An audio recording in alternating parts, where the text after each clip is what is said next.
Okay, so welcome to the deep dive. And today we are going deep into a really intense situation this guy George finds himself in. And it's all based on excerpts from a podcast that covers his memoir, Pages of Passion, Book 1, My First 19 Years. Yeah, so we've got these really dramatic narrative excerpts from episode 5 of this podcast, and it's called Betrayal and Escape. Yeah. And, it just drops you right into George's world in Juarez, Mexico, like you're living it with him. Right. And what we're trying to do today is kind of unpack this huge turning point in his life. He's a young guy, and he's dealing with betrayal and this agonizing decision about his U.S. citizenship, and then this desperate escape.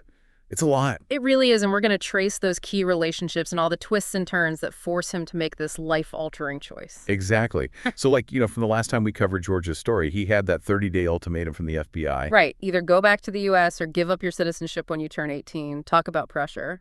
I know, right? And the excerpts show him just wrestling with it all inside, but finding a temporary peace with his wife, Selena.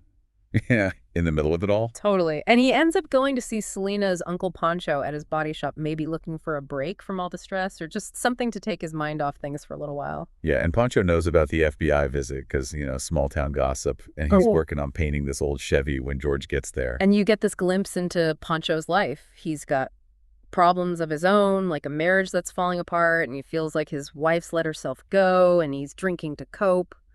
This is kind of a sad backdrop for George's visit. And of course, Pancho offers George his drink of choice, Presidente brandy. And, as they're drinking, Pancho starts opening up about his own struggles. It's raw and a little self-pitying, but George just listens. Yeah, and then when George finally brings up the FBI thing, Pancho just kind of blows it off like it's no big deal.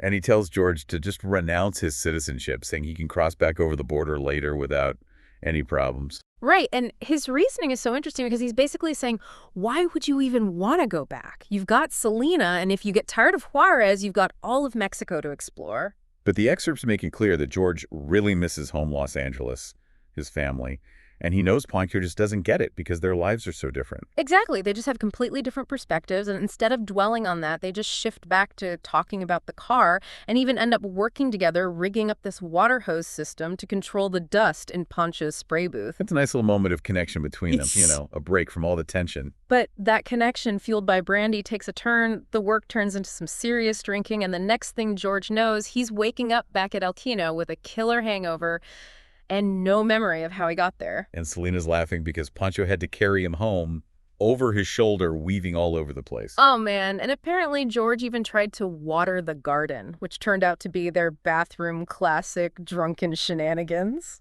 Oh, wow. So despite the hangover, the whole thing does bring a little laughter and close fist back between them. And even Pancho comes by later with hangover cures like menudo and seven mare soup, although George wisely avoids the offer of more alcohol.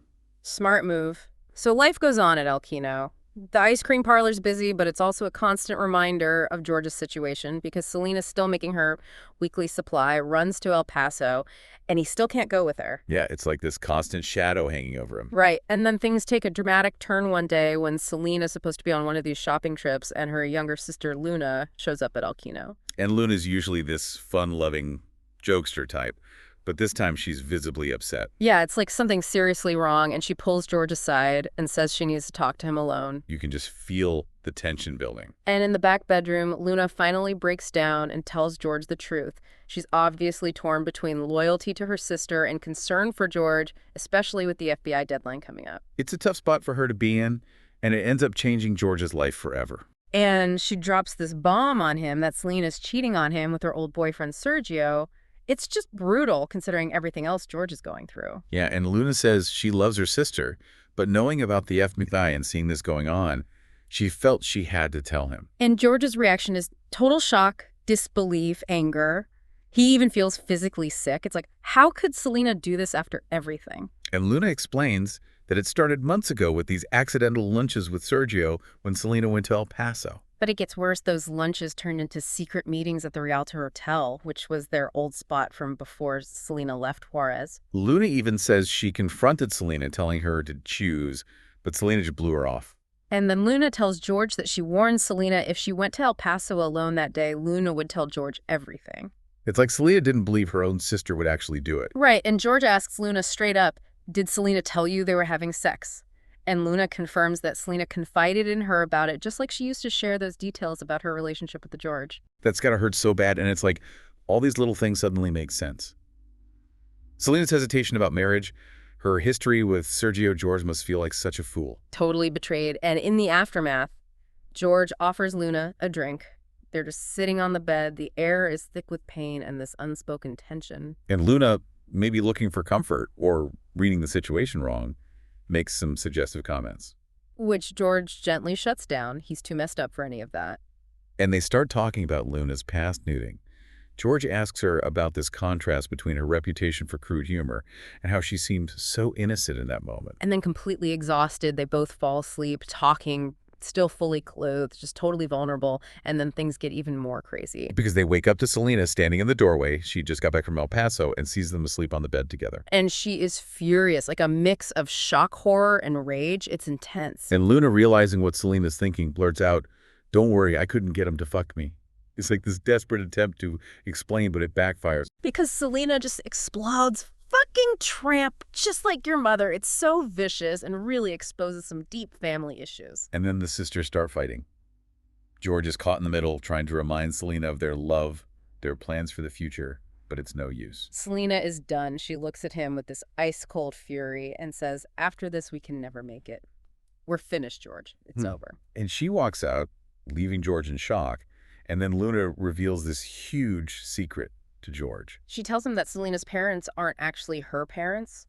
Her real mother was the housekeeper who died saving Luna's life, and she's been treated horribly, especially by Selena's dad, and sometimes even Selena, who uses her mother's past against her. Wow, so George is shocked and disgusted by this. He comforts Luna, and you really see this bond form between them after all the chaos. And with Selena gone and knowing Luna's situation, George realizes he has to get out of Juarez. He has to face the consequences with the Navy.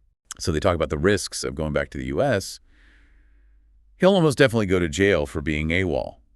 But Luna, being the amazing person she is, comes up with this risky plan to help him cross the border. She says she'll hide him in the trunk of her dad's car and drive him across. It's so brave of her. And Luna's confident because she knows the border agents and flutes with them, so they've never searched her car. Yeah. She's putting herself on the line for George.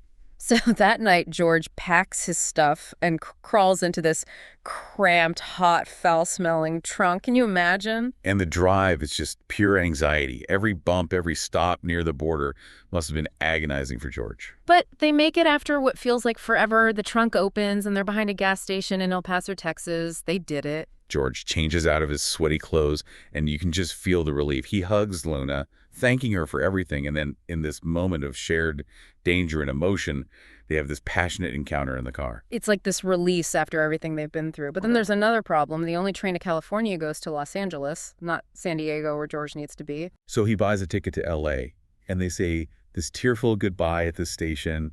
It's the end of this crazy chapter in their lives. And George gets on the train, not looking back, heading into an uncertain future. He's left his life in Mexico, his marriage, and this incredible woman who risked it all for him. It's just an insane sequence of events.